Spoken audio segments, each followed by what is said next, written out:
آئیں اس پاکستان کی حقیقت آپ کو بتاتے ہیں.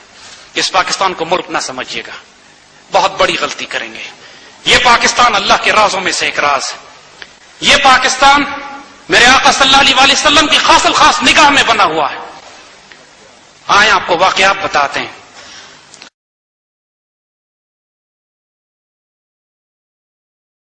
مولانا اشرف علی تھانوی، انہوں نے اپنی بیوی کو نصیحت کی کہ مجھے اللہ کے ولیوں، فقیروں اور درویشوں نے بتا دیا ہے کہ پاکستان 1947 میں قائم ہو جائے گا.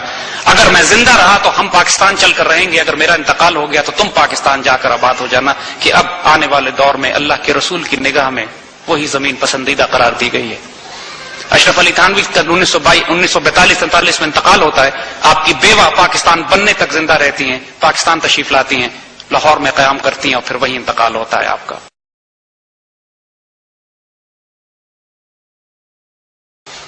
پیر جماعت علی شاہ، پیر مانکی شریف، بڑے بڑے اولیاء اور فقراء جن کو خود براہ راست حضور نے خواب میں آ کے بشارت دی اور حکم دیا کہ اس پاکستان کی تعمیر میں اس پاکستان کی مخالفت نہ کرنا، جو مخالفت کرے گا رون دیا جائے گا.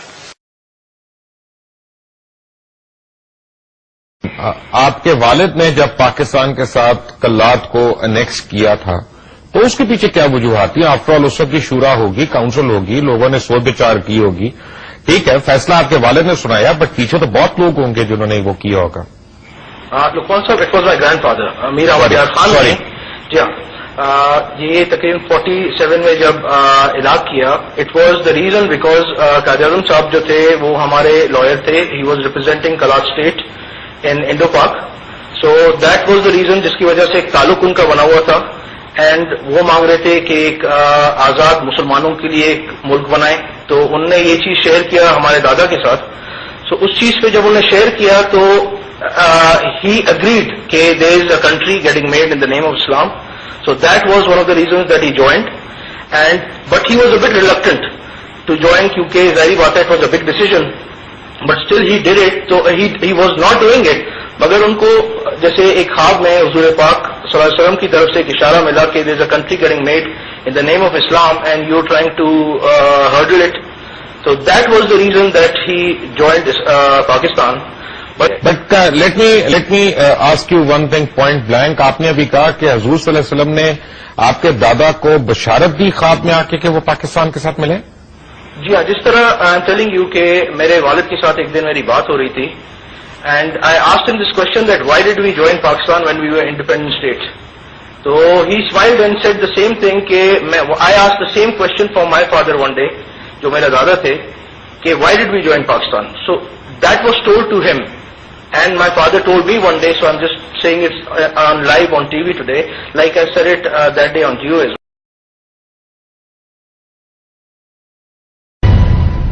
دیکھیے، یہ پاکستان اللہ کے رازوں میں سے ایک راز ہے. بالکل لوگ اس بات کو نہیں جانتے ہیں کہ اللہ تعالیٰ نے جب آخری دور کا یہ عروج کرنا ہے مسلمانوں کا، اس کا مرکز پاکستان ہے.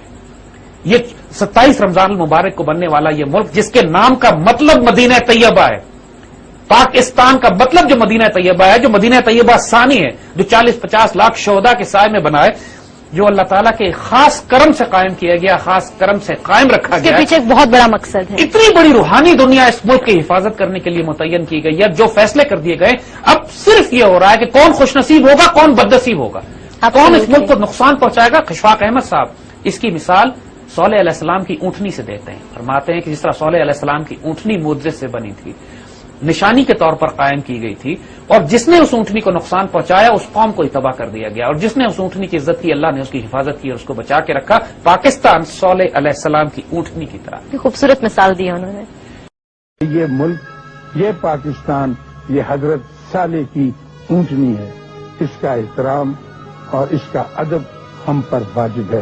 حکومت کا بالکل خیال نہ کریں، حکومت والوں کے نہ ادب کریں، ان کو نہ مانیں، جو کہنا چاہتے ہیں ان کے خلاف کہیں، مجھے کوئی لیکن اس ملک کے، اس سرزمین کے، اس دھرتی کے خلاف اگر آپ نے کوئی بات کی تو پکڑے جائیں گے اور بڑے عذاب کی صورت میں گزریں گے. الحمدللہ کہ ابھی تک کسی نے ملک کے خلاف کوئی بات نہیں کی. باریکیاں سی نکال کے کچھ سیاست میں سے الٹی پلٹی باتیں بیان کرتے چلے جاتے ہیں.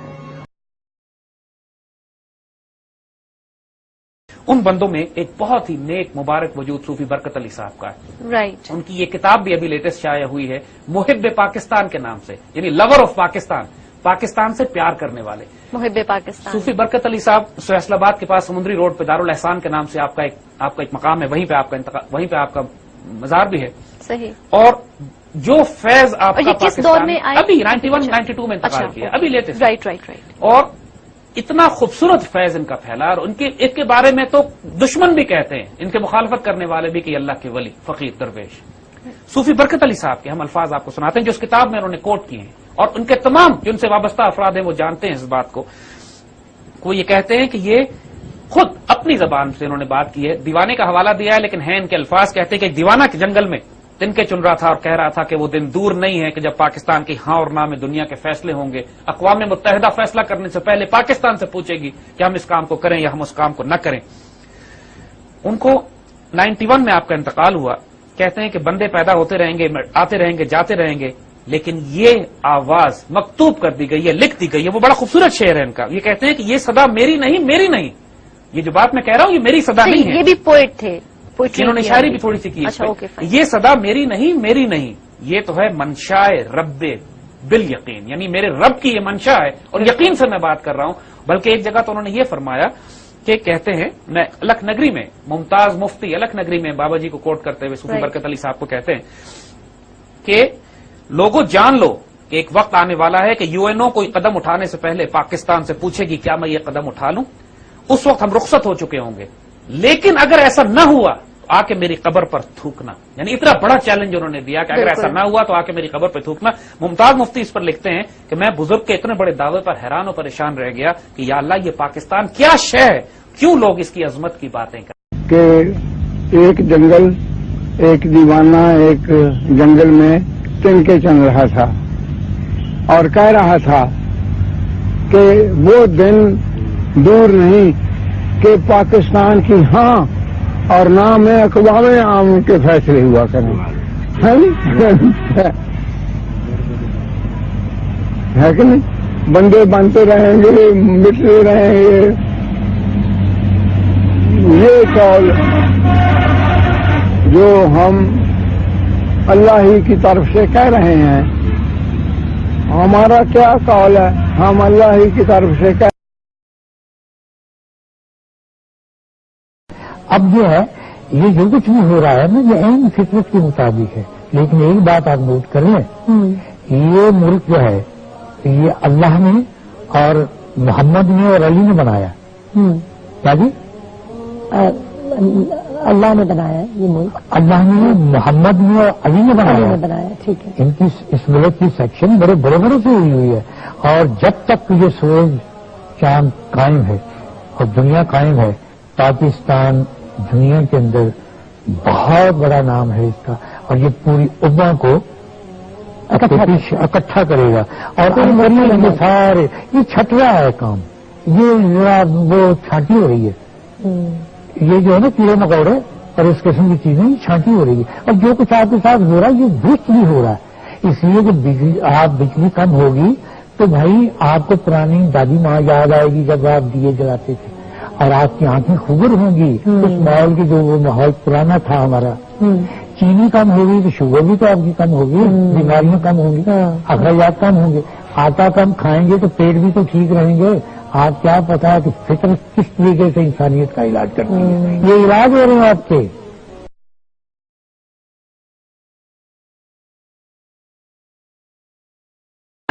الک نگری میں ممتاز مفتی بڑا خوبصورت فیسنیٹنگ ایک واقعہ لکھتے ہیں، ہم پڑھ کے سناتے ہیں.